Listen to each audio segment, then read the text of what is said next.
this town hall, CBS. Good evening. I'm Nora O'Donnell, and thank you for joining us for tonight's CBS News Things That Matter Town Hall. This new series from CBS News has a clear goal: to have smart conversations and debates about topics that are important to Americans across the political divide.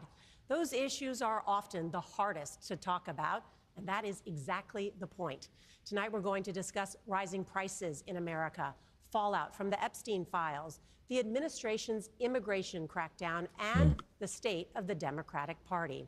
Just a little bit about where we are. This is the historic town of Cambridge, Maryland. It is one of the oldest colonial cities in the nation. It's a city that served as a stop on the Underground Railroad, playing a prominent role in the civil rights movement. Our guest tonight is one of the rising stars in the Democratic Party and the country's only black governor, Maryland's Wes Moore. New polling reveals that the 47-year-old is one of the most popular governors in the country. He's often mentioned as a contender for his party's presidential nomination in 2028. For now, he's running for re-election.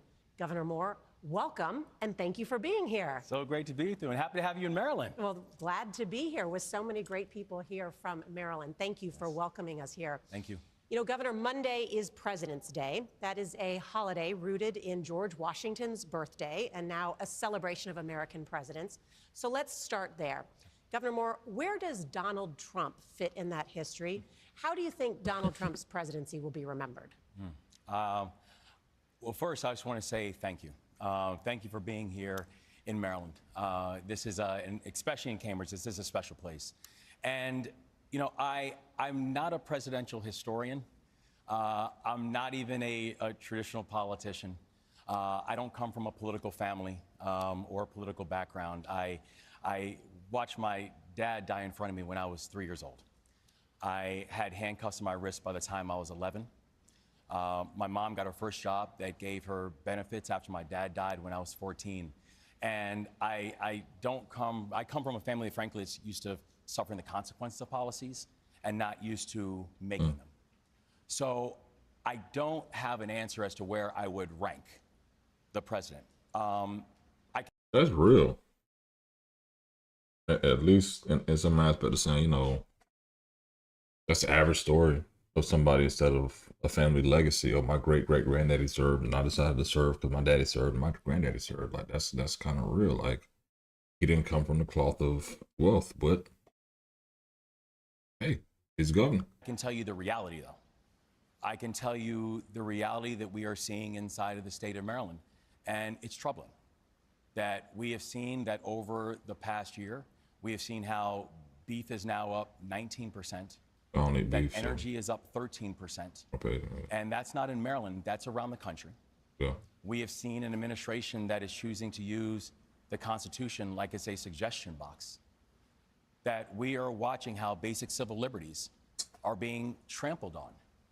And so hey, you when wild I think for about that, bro. the legacy Wow. of this president and this vice president, honestly, I do not think history is going to remember them very well. Man. I see it, But though. the thing that also concerns me is for the people who are just sitting quiet, P is wild to me. for the people who are not using their voice in this moment, for the people who think that if we just sit quiet that the beatings will stop, I think history is going to remember them even worse. Well, let's talk about what's happening in this country. The president is set to welcome the National Governors Association, that's a bipartisan group, to the White House. And I know that you are vice chair of that group. And yet President Trump has said that you are not invited because, in his words, you're, quote, not worthy. Why do you think President Trump has singled you out? Well, I can't speak to the president's heart. I can speak to his actions. And I do want to be clear to the president respectfully. You do not determine my worthiness. God determines my worthiness. The people of Maryland determine my worthiness. Amen to that. They are who I answer to, not him. Amen to and that. I have been very clear with the people of my state that I will work with anyone, but I will bow down to no one. And I think the president has a problem with that. And so I will work with cabinet secretaries and agency heads I will work with anybody if it means that they're going to advance the issues for the people of Maryland, and especially if it's going to help to address some of the issues that I think are being inspired by the policies of the Trump-Vance administration. But if the point of the meeting that he singled me out and told me I'm disinvited from, but if the point of the meeting is to turn it into name-calling or to follow what he did in this most recent tweet, which is full of lies and it's ignorant and it's unhinged, if the point of the meeting is that, then my answer to the president is very clear. Nah, I'm good. Meaning you won't go? Oh, I'm good. Oh, I will not go. Absolutely not. Well, you referenced what he said about you. He's attacked you. He called you the foul-mouthed governor of Maryland who fraudulently stated that he received military medals, a lie, is doing a terrible job on the rebuilding of the Francis Scott Key Bridge, and has allowed Baltimore to continue to be a crime disaster. First, what do you say to being called foul-mouthed? I have learned to not ever answer for the president or to try to get inside of his psyche. I think that is mental gymnastics that I just don't have time for. But, you know, the thing about it, though, is I believe deeply that leadership means building a table that everyone has a seat. I believe that leadership means actually having integrity and making sure that everyone feels welcomed. And I believe that making this country great means letting everyone know that there's a place for you too. I just want him to get out the talking points, to be all the way real with you. Like, as authentic as this is, it's inauthentic because it's still talking points. Like, there has to be a raw conversation over a beer or something. Like, I get it. We're trying to win America over. That's the whole point of this. But I think people want the real. And I think that's what Trump brings, is Trump is brought to the conversation, even though it's real bullshit. People want something authentic. And if you want to kind of trace the Obama-esque Democrat narrative that they're going to put black men in, then you need to cut that caricature and be like, you know what, at least be real. But some of his story has been authentic, which I do enjoy. And so I just think there are just fundamental disagreements that I have with the president and the vice president, but also the language, the behavior, the ignorance. It's not just beneath the office. It's beneath this country, because I think this country is better than that. Well, you mentioned some of the president's actions. I know that you saw that President Trump posted a video depicting the Obamas as apes. And then hours later, he said he is the least racist president in a long time. Do you believe President Trump is racist? Oh, gotcha question. I think that's a question for President Trump. I can tell you, I know how his actions hit black folks and how they hit people of color. When we are watching a president who has spent his time going after scholarship programs for HBCUs, when we've watched a president who's now had the greatest assault on black female employment that we have seen in our nation's history in just the past year, when we've seen the president of the United States trying to ban books, change our history, minimize our history, and yes, when we've seen a president of the United States thinking it's funny to put out videos depicting the former First Family as apes, I think the question of is he a racist should be posed to him, but frankly, I think his actions probably give the answer before he even has a chance to answer it himself. All right, I want to turn now to the president's immigration. I get it. I just don't understand, like, if we knew Trump was a racist when the Central Park 5 happened, then, you know, we forgave him again for The Apprentice. And then when the documentary came out by Netflix, we started hating Trump again. Then he started asking for Obama's birth certificate. Did it really take a meme and a gift to realize he was racist? That's been the question people have asked and answered for the past week since the shit's been posted. It's like, I get it, but it's like finding out your spouse is cheating on you or your girlfriend's cheating on you and you've been new. It's like, bitch, why you mad? Like, fuck it. You know who the motherfucker is. Fucking leave it alone. It's a bad, horrible analogy. Horrible fucking analogy. But it just doesn't make fucking sense. Like, I'm not going to get my blood boiled. Oh, is Trump a racist? Is it going to change shit? Is it going to change how anybody feels? No, I don't think he's racist. How could you not see the racism? Crackdown and what everyone witnessed Sick in and tired of that Minneapolis with those I bet ICE on the right with it. officers. I think the question many people have is this going to happen in other cities and states across America? How do you prevent that from happening in Maryland? Yeah. This is a really difficult issue because first we know that we have a broken immigration system inside this country. Broke since And it's Clinton. something that I know firsthand. I was raised by an immigrant single mom. And so this is a very personal issue. Okay. And I've seen how the president of the United States, when he came on board, he said, well, we are going to go after the worst of the worst. Just recently in Salisbury, here in the Eastern Shore, we had a mother who was arrested by ICE. She notified them that she had a sick son. And they didn't care. And while she was detained, after asking to simply see her son, he died of cancer. What? How is that making any of us safer? When we are watching how ICE's budget in 2024 was $10 billion, their budget now is $85 billion. ICE is now, by funding, the 13th largest military force in the world. By funding, ICE is now bigger than the FBI. It's bigger than the DEA. It's bigger than the ATF. It is the largest law enforcement agency in this country, and they are using their resources arresting 5-year-olds. And so I have a very difficult time seeing how this is making us safer, and I am very clear. And the people of my state know I have no tolerance for violent offenders. Hold on. Maryland has now had amongst the You fastest. see how the shit didn't kind of make sense, right? Go back. It's not just me. Watch the lady face in the background when Governor Moore says this shit. Watch it, because people think it's me. It's bigger than the DEA. Watch. It's bigger than the ATF. It is the largest law enforcement agency in this country, and they are using their resources arresting 5-year-olds. And so I have a very difficult time What? seeing. Hold on. It's bigger than the ATF. It is the largest law enforcement agency in this country, and they are using their resources arresting 5-year-olds. And so I have a very difficult time The fuck is he talking about? seeing how this is making us safer, and I am very clear that, and the people of my state know, I have no tolerance for violent offenders. Maryland has now had amongst the fastest drop in violent crime anywhere in the United States of America.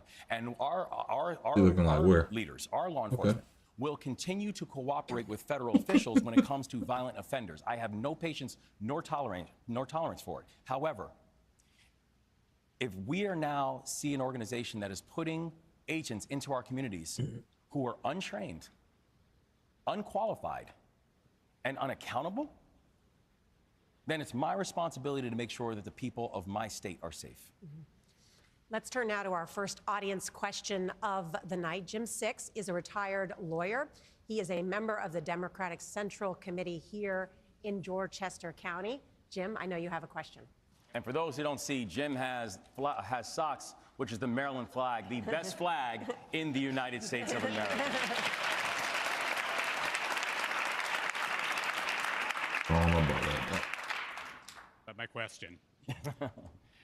Because the Republican-led Congress refuses to act as a check on the excesses of the current administration, citizens are left to rely on the courts and the states for relief and protection from President Trump's immigration actions, not to mention his other administrative efforts, authoritarian efforts. What can your administration realistically do through legislation, litigation, or your own executive authority to address concerns about ICE enforcement practices and protect Maryland communities? And in particular, what can you do to help the people of Hagerstown fend off the ICE's plan for an 825,000 square foot detention center in that city? Yeah. Thank you so much, Jim. And thank you for that, for the question. You know, it's one thing that we know is that it's important to have a level of cooperation between the federal government and our states. That's something that's existed since the origins of this country. But what we're seeing now is that this is not a relationship where we're working in partnership. This is a relationship where we're being dictated to. And that, as a state chief executive, I have a very real problem with. And we know that we are going to protect our communities, and we are going to follow the law in the state of Maryland. The only thing we're asking the federal government to do is follow the law as well. And so we're working in partnership with our Attorney That's not General. answering none of those damn We're working questions, in though. partnership with local elected officials to ensure that the laws are actually keeping up with the type of pace of movement that we've seen from our federal government. And also, we know whether it's the case of Hagerstown and the facility, it's just really amazing to me that when we needed help from the federal government in Western Maryland, when they had historic flooding, that we were turned down from the federal government, that in fact, not only Maryland, but no state that did not vote for Donald Trump has gotten a single dollar in federal disaster relief. But they somehow found money to buy a warehouse in Hagerstown. That when we said that we needed supports, additional supports for FBI and ATF to continue the historic drop in violent crime we've seen in Maryland, we couldn't get that. They continued cutting that funding, but somehow they could find funding for this. And so while we know that federal property, that sometimes it's challenging when the feds buy property about what you can do, but I know this, any property that exists inside the state of Maryland, you need permits, right? There's regulations you got to follow being being inside the state of Maryland. So we'll just make sure that they understand that we've got a lot of permits that need to be met. What?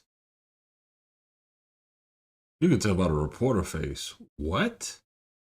Now, the question that was asked was very verbose, very full, that you couldn't really get a solid answer with, right? Like, how are you going to stop Trump from an executive order? That's what the man was looking for. The man said permits.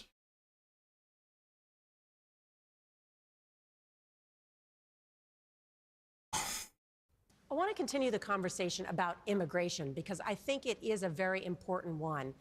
And Man said President permits. Donald Trump won the presidency in 2024, promising this immigration crackdown that we are witnessing. Yeah. The Biden administration allowed over 4 million migrants into the country through the southern border during his term in office. Are Democrats to blame for this immigration crisis that we're witnessing? Well, I definitely think that the former president did not have this right. You do? Oh, yes, and we needed to do more. That I don't think anyone can argue that we had the system worked out under President Biden, that immigration was worked out. But actually, I would argue that we have not had the system worked out amongst multiple administrations. Immigration has been an issue that we as a country have punted on for a very long time. Because the people who can uniquely fix immigration is Congress. And this is the frustrating thing for me with this Congress right now, where I feel we're just watching a continued abdication of responsibility, where if the speaker, the ironic thing is right now, the president has, then the president's party has the presidency, the House, and the Senate. If the president wanted immigration reform done right now, you can do it. You know what he could do? He would call up the Speaker of the House, and he said, I need a bill on my desk by next week. And do you know what will be on his desk next week? A comprehensive immigration bill reform, because they have the votes. And that's not happening. So instead of doing Technically, they don't have the votes. They have a majority. They don't have 60 in the Senate. So they still need the Democrats. The Democrats aren't going to go any of the immigration reforms that the Republicans are going to push. So to push that narrative is bullshit, to be factual. The fact of the matter is they do have control, but they still need Democrats. And then they're losing seats, and they're going to the midterm with people retiring and not really understanding the base. So they know they're not going to be able to push this shit through. And even if they try to do it, there are not enough Republicans who agree with immigration reform to go along with it in the House and the Senate and appease the Democrats to get to the 60. So yes, they have majorities, but they can't control it because they really don't have the Senate. Just filling that in. Comprehensive immigration reform, which would include things like secure the border, include things like making sure we're giving pathways to citizenship, and making sure we're having common sense laws that can make sure that people are seen and supported, but we are going to enforce our laws? we would have this fixed, but it is not happening. And it's not happening because they're not actually interested in solving the problem. There have been both Republican and Democratic presidents and Congresses that have punted on this issue of immigration for decades. This has been a bipartisan failure. A bipartisan failure. I want to turn now to our next audience question. KJ McKenzie is a registered Republican and a digital media business owner. KJ? As a lifelong Marylander and a former Democrat and a black woman, I left the party because I got tired of hearing racial framing on every issue that didn't solve real problems like crime, failing schools, high taxes, and cost of living. So how will you earn back voters like me who want results, not racial narratives? Hey, shout out to the sister. Question too.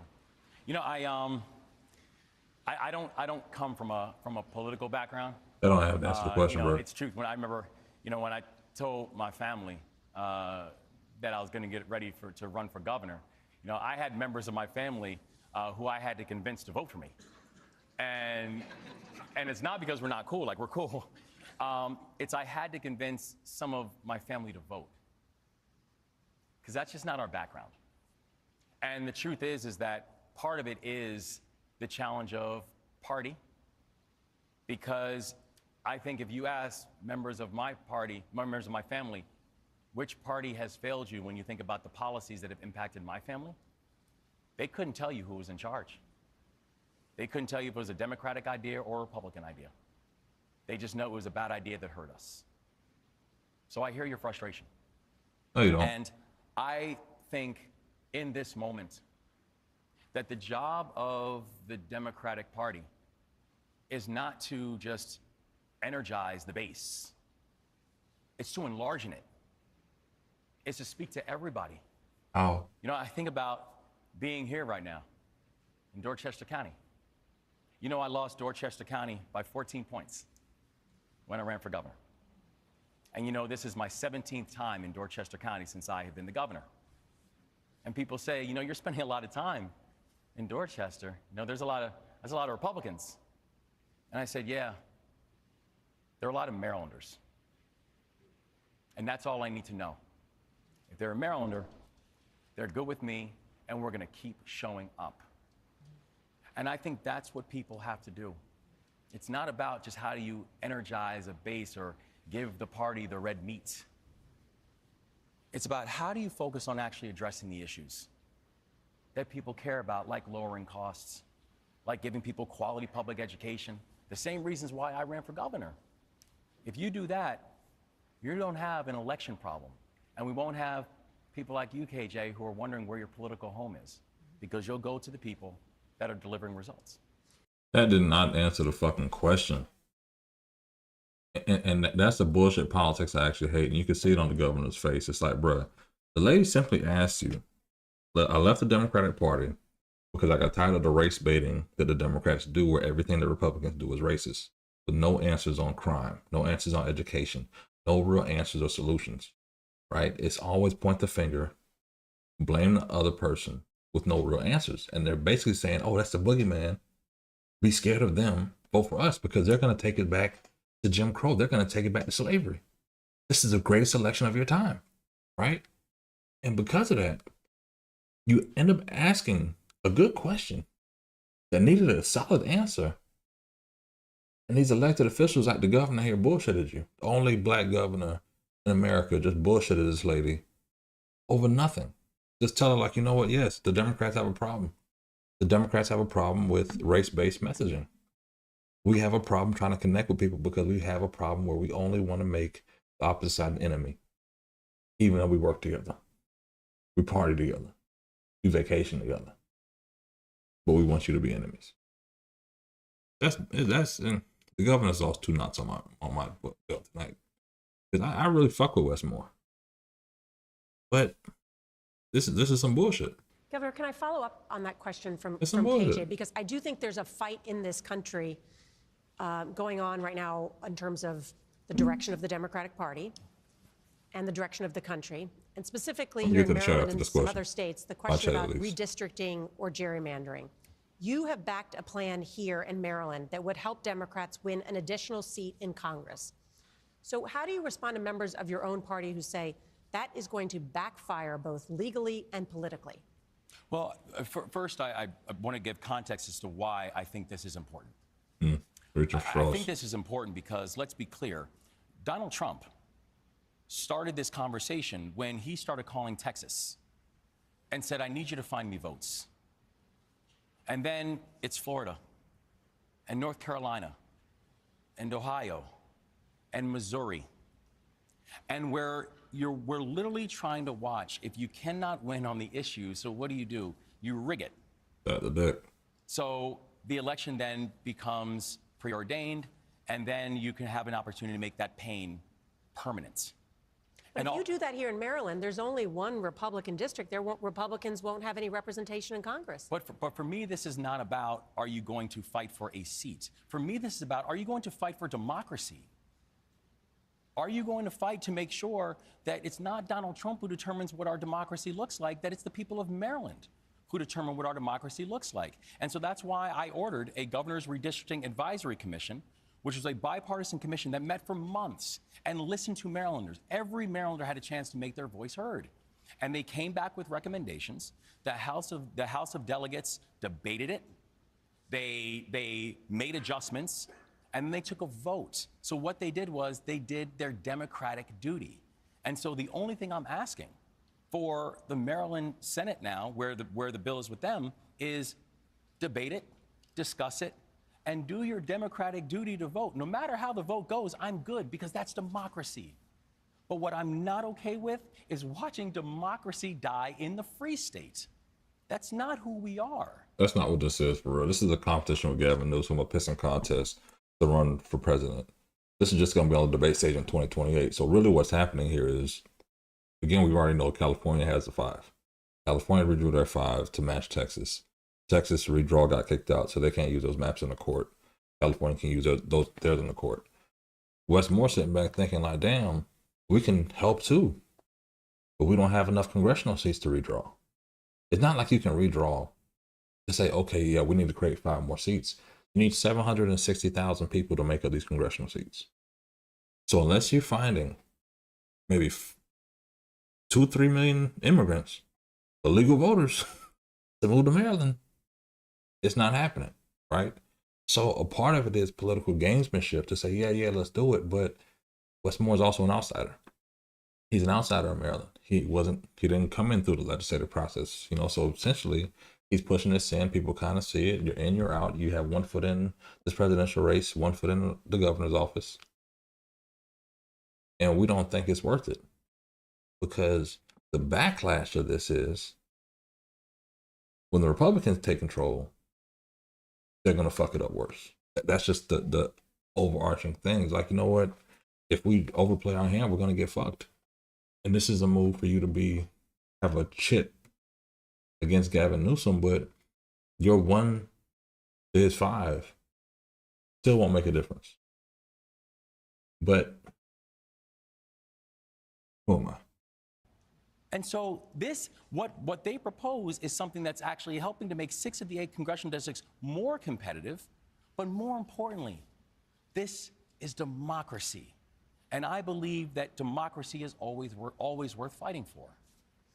All right, we have much more to get to. And when we come back, we're going to talk with the governor about the Justice Department's handling of the Jeffrey Epstein case and why it's undermining trust in American institutions. Taking a break. Let me get to the chat real quick. I appreciate y'all tapping in tonight. Oh, let me see what the people have been saying. What do you think about Governor Wes Moore so far? Do you think he has a chance? Let me put in the chat. If you had to vote. If you had to vote.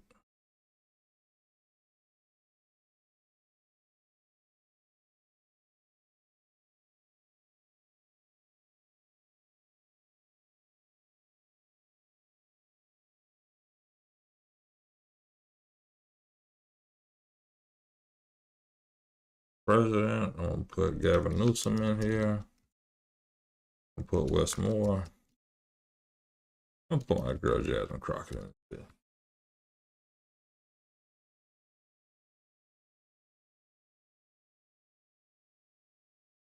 AOC.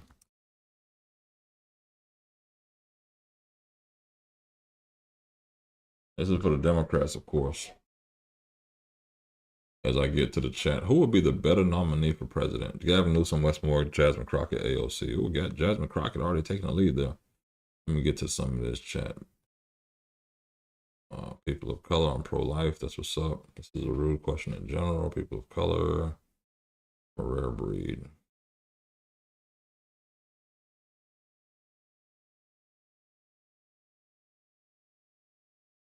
Baltimore, 75, 17-year-old Leslie Bass arrested for robbery. Store owner testified he was not there. He still spent 20 years in prison. That's Baltimore for you. That's crazy. Oh, you hate those people. This dude just making stories up. He makes more money than you for being an idiot. Yeah, he's lying, clown. The amount of money for ICE is ridiculous. I mean, I do agree that the money they're spending on ICE should be spent elsewhere. We have a lot of issues in America between infrastructure, quality of education, jobs, homeless. So I think that the money could be spent better here than other places. But the chat right now is picking Jasmine Crockett over anything. Using children as a defense. No children were arrested. I mean, yeah, to say that, as Governor Wes Moore said, just a quick analysis from y'all chat. For him to say that ICE is arresting children is kind of like, okay, there've been a couple cases, very unfortunate cases, but it hasn't been all children.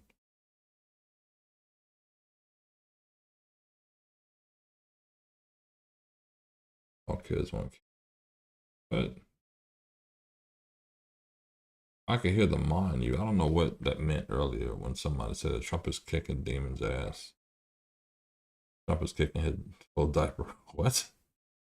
Yeah, the beep is the sound horn, baby. It's a soundboard. I don't know if you heard it on that one. But this ignorant. Stuck in chains, lies, Donald Trump. Oh, the chat just doing what the chat does. Oh, JFK. I appreciate you.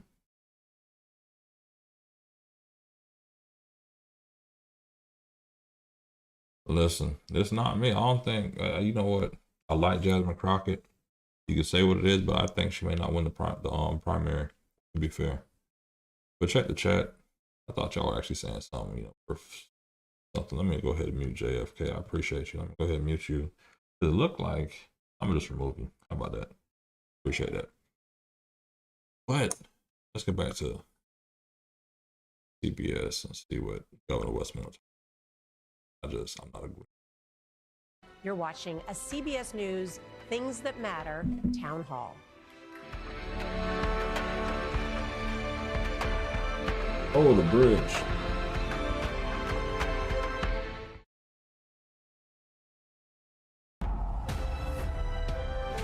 Get through the commercials. Welcome back to our town hall with Governor Wes Moore. Governor, I want to ask you about the Epstein files because they have dominated the headlines lately. And I want to ask you about this because, among many other things, it does bring up some issues about trust in the American system. I think Americans are united in their disgust of what they have learned in these files. How do elites and institutions and the government rebuild Americans' trust in the system?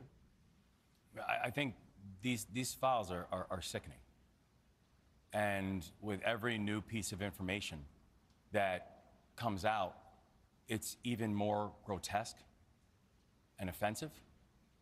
I think there needs to be accountability for what happened as to why it took so long for people to get an understanding of just the depth of this heinous behavior.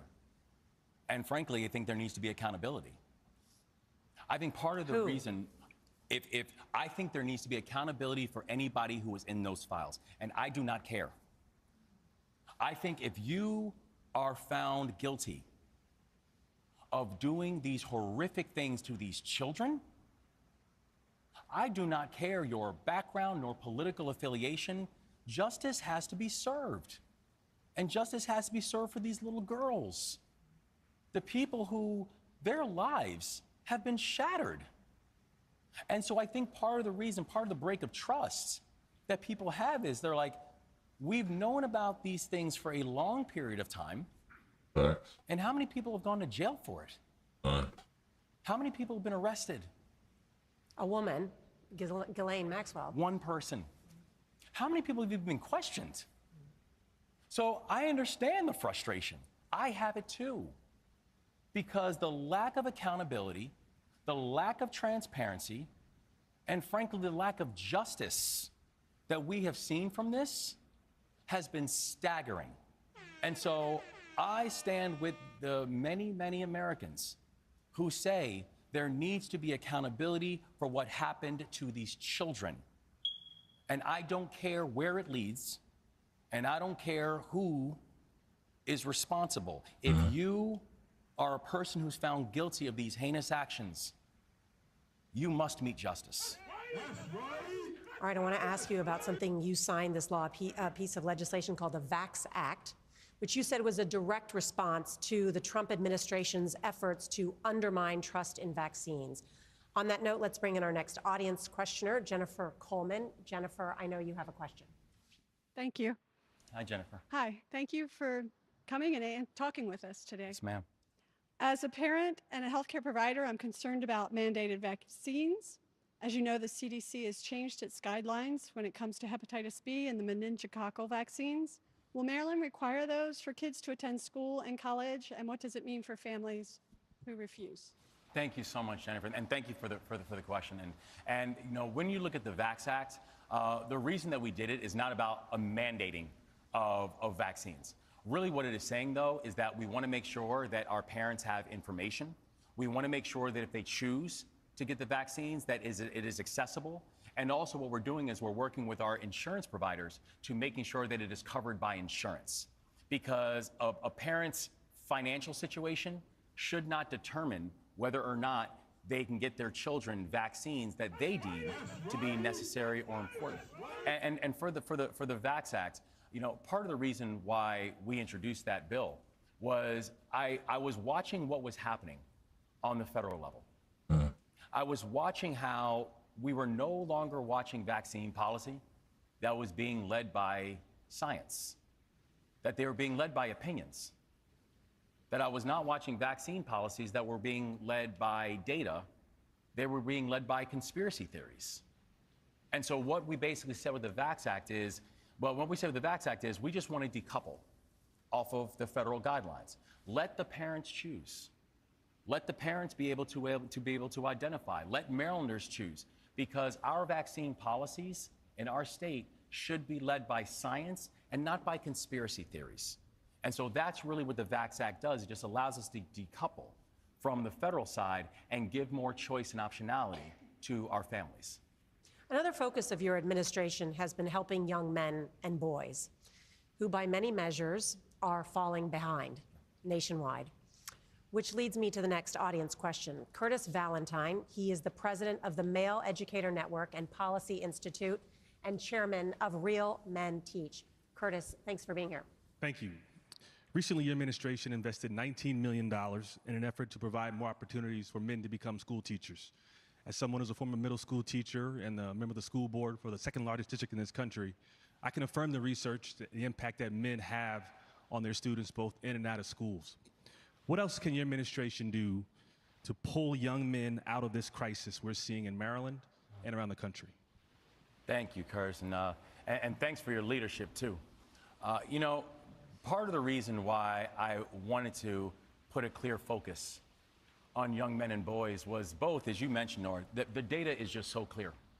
And we've been ignoring data for a very long time.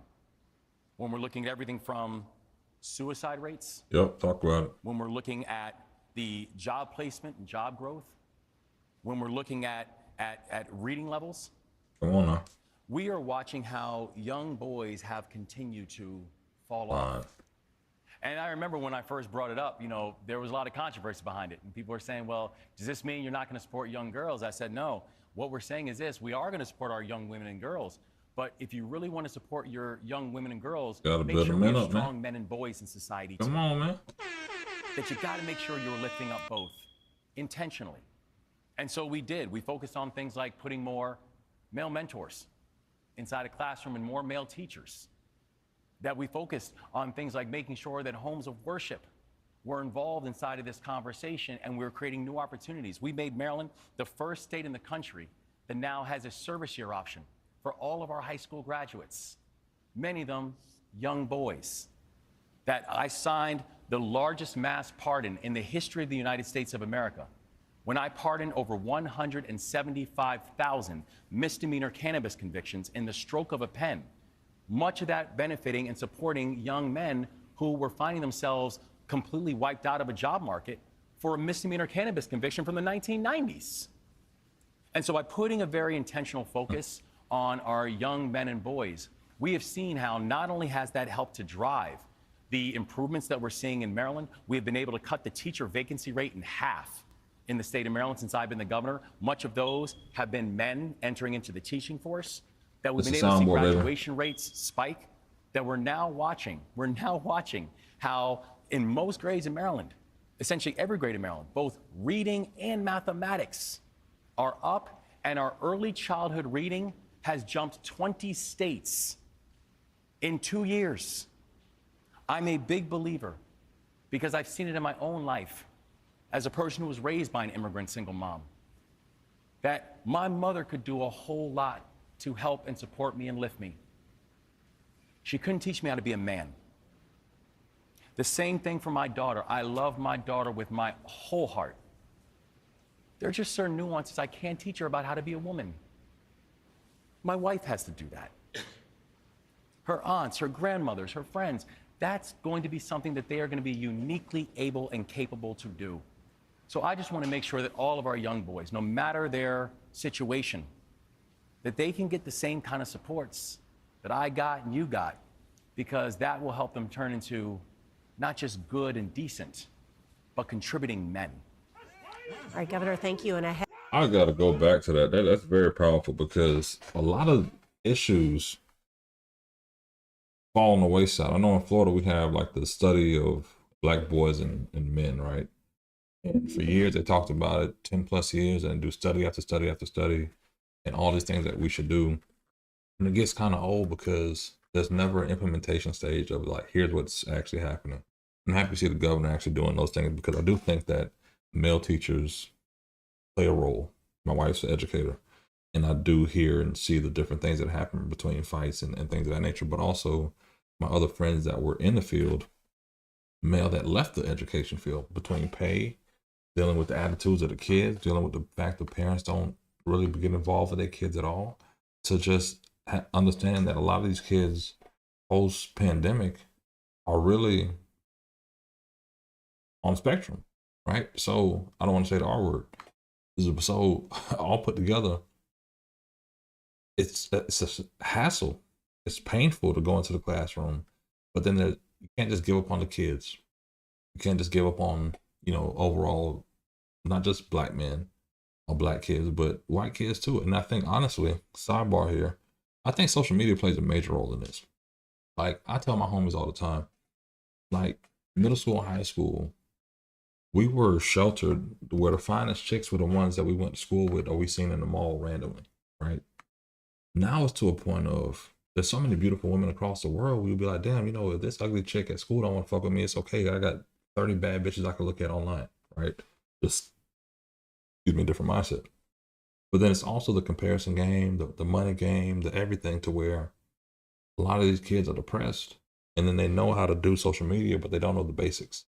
And even for a fact of college students, even now, not knowing how to write, not knowing cursive, it just changes everything. But I honestly do feel that, and we said this before on the stream, and I'll just ramble here, but what Mississippi's done with like putting phonics in the schools and teaching kids how to read, like Mississippi's like top 5, top 10, top 5 at least, reading proficiency for kids, 3rd or 4th grade right now.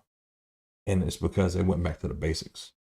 And I think that we're at a point in America where we have to invest in men, but also change how we structure our education, because between social media, AI, and the fact that people don't know the basics, these kids don't know the basics, is going to be an issue. But I do think we need more men in the classroom and more mentorship programs that focus on men, because the suicide rates amongst our kids are very high. And also, Gavin Newsom's been making an issue about this as well. So I'm not making it competitive because, you know, it's an issue, but I think there'll be a greater focus next election cycle on men's mental health. Because I think when a lot of the political narratives change towards men, what issues men are dealing with outside of, you know, being a provider and things of that nature, I think that you'll get more men participating in the process because they'll see that the issues that they're dealing with internally that they don't discuss, like men don't go to the doctors and things like that, that all of a sudden they'll come to, you know, fruition and actually change. But until there's actual implementation of these process or these plans, it'll still just be a conversation. But Governor Moore, salute to what he's doing there. And if you said something about the smoke detector battery in the comments, please know it's on the soundboard, baby. So no smoke detector battery goes back to back like that. Not in cadence, at least. So as you can see, it's on the Stream Deck. Stream Deck is not a sponsor of the channel yet, but we will hopefully get one day. But either way, let's get back to Wes Moore. Maryland has the most expensive utility bills in the country. What's the governor doing about it? We will ask him next. How many commercials they gonna have? Dude, I just gave a damn commercial. Maryland's state comptroller put out a report recently saying that working-aged, middle-income households are moving away to more affordable states. So how big of a problem is that? What are you doing about it? I mean, it is a national problem, but it is a very big problem in the state of Maryland. It's just harder to get by. And frankly, it's not fair.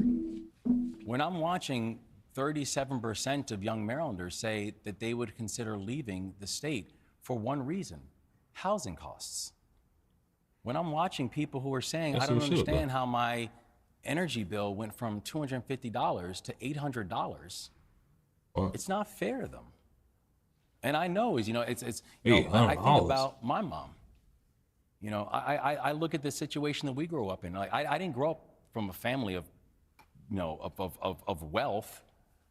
Like, this kind of stuff matters. In fact, my mother still to this day is like, why is my energy bill so high? So I get it every day. And so what's your answer to your mother? So, you know, and honestly, my answer is that we have not done enough to be able to really fortify the grid, to get more energy options. We haven't done enough when it comes to housing to be able to build more housing.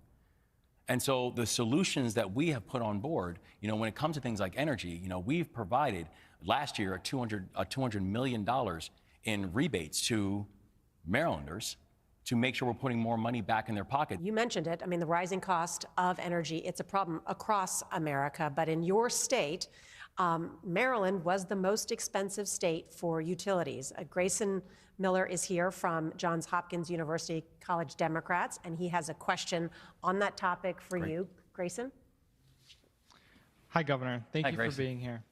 I'm a senior in college and am deciding on where to start my next chapter. Energy costs are top of mind here in Maryland when it comes to BGE in particular. I'm wondering what actions your administration can take to lower those energy costs and make Maryland more affordable for young people and working families to build their futures. One thing I hate about these town halls and shit is, like, you notice everybody who asks a question has a fucking title in there, somebody else. Outside the black lady who's a Republican, her right there, right? That's one thing I hate about this. This is never a conversation with average, everyday Americans. This is a college student that leads the Democrats on his college campus. You have another gentleman that leads the Democratic National, whatever, in their city, in that region. The black Republican in that area. There's not an average, everyday motherfucker, working class person that they're speaking with. And that's why they can sit here in a room full of politicos and push this bullshit town hall to say, hey, yeah, Governor Wes Moore, let's come talk about the issue that you had with President Trump and everything else. This is fake news for real, because none of these town halls are actually talking to average, everyday people. These motherfuckers just want to talk to their own, like, circle of Democrats, own liberal base. Like, you know what? Hey, yeah, let's do it here. We got CBS. We're going to film it. It'll be nationally broadcast. We're going to get a whole lot of clicks. It'll help us at least build the path and the runway for the presidency. And the thing about it is, to be fair, I would rather have this be 30 regular people off the street dealing with regular motherfucking issues that they can sit here and, like, you know what, no pre-recorded questions. Deal with their issues. So when they're sitting there and asking you about it, Governor, you got to then go and deliver for them. Then the people watching are going to be like, oh shit, he actually knows what the fuck he's doing. He actually cares and he can actually deliver. And these aren't those stagehands or Democratic whatevers. These are average homeless people, check to check people, whatever the fuck people who need a fucking answer.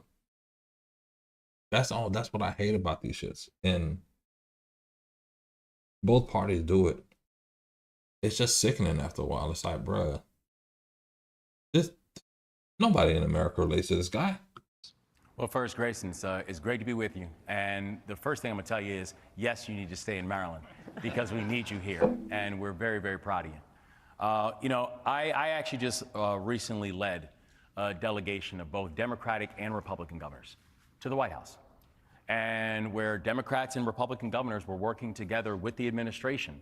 And we did a statement of principles on actually pushing PJM, which is the regional grid operator for 13 states, and saying that A, we need them to streamline the projects that actually happen. They need to stop slowing down the projects, because part of the reason that you have an energy shortage is because you have this massive pipeline that they're not greenlighting. We need more projects being greenlit. The second thing we called for was we want them to have a 2-year cap on costs. That we want them to cut costs, cut the increase in costs for 2 years, because they have got to understand their own responsibility in this. And when we're talking about PJM, it's not just Maryland, it's actually 13 states that represent this grid. And the third thing that we need for them to be able to do is to give us a seat at the table.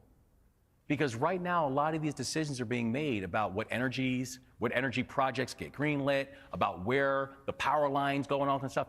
These things are being made without us at the table. And so you're making decisions looking at a map as if people don't live there.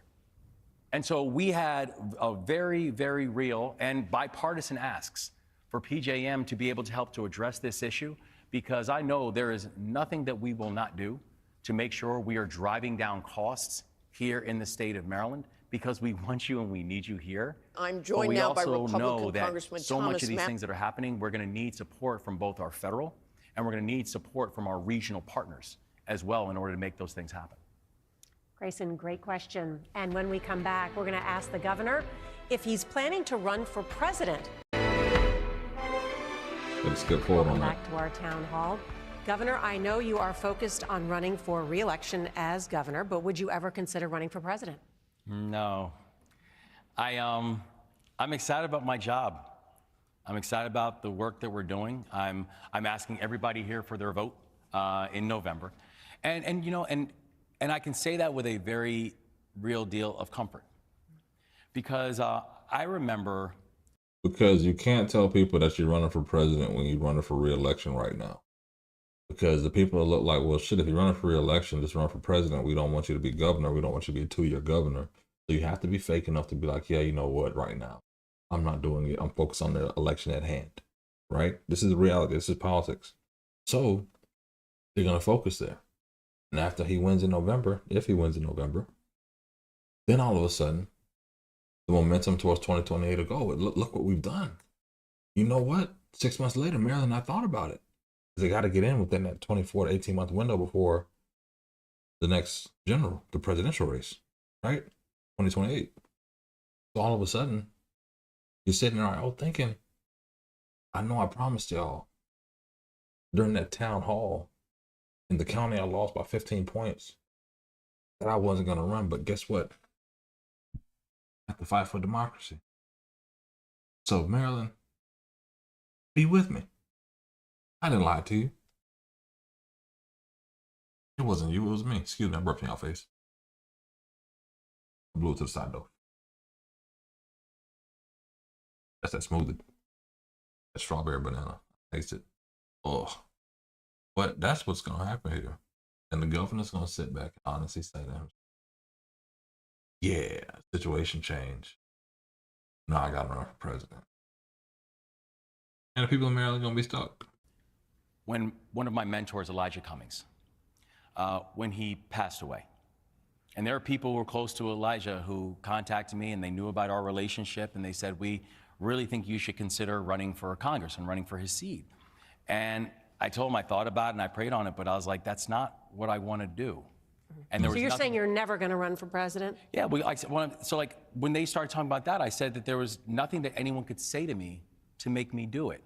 And I remember when I told people that I was going to run for governor, I had people who came and said, you're crazy. You're polling at 1%, you're not going to win, you're going to embarrass yourself. And I said, there's nothing that anyone could tell me to get me not to run. And so I'm not running for president. But you're not saying that you won't ever run. I don't see a reason. I love my job. Okay. And I love what I'm doing. And I think, and listen, Who would you like to run for president? Who would I like to run? I guess the audience likes these questions. They do. They do. You know, I think there's a tremendous amount of talent. And one thing I will say, too, is I don't think it's about who is the leader of the Democratic Party. I think, you know, no one should be focusing on who's going to lead the Democratic Party. They need to focus on who's going to work to heal the country. The country needs healing right now.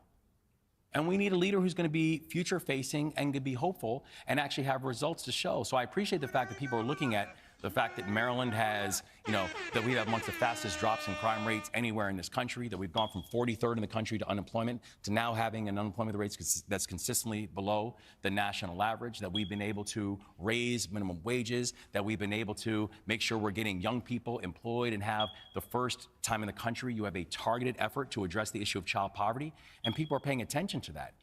But when I think about the future, I want to see people that have real results to show for, because I think the best predictor of what future opportunity is going to be is what have you done to meet the moment now? Let me ask you, because you are a rising star in the Democratic Party, and if you run for president, there's going to be a lot of questions about your biography and your resume, and that has already started.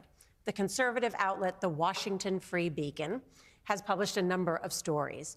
And I want to give you an opportunity to respond to some of those claims. First, you were selected a Rhodes Scholar and you attended Oxford University. That's a big deal. Congratulations.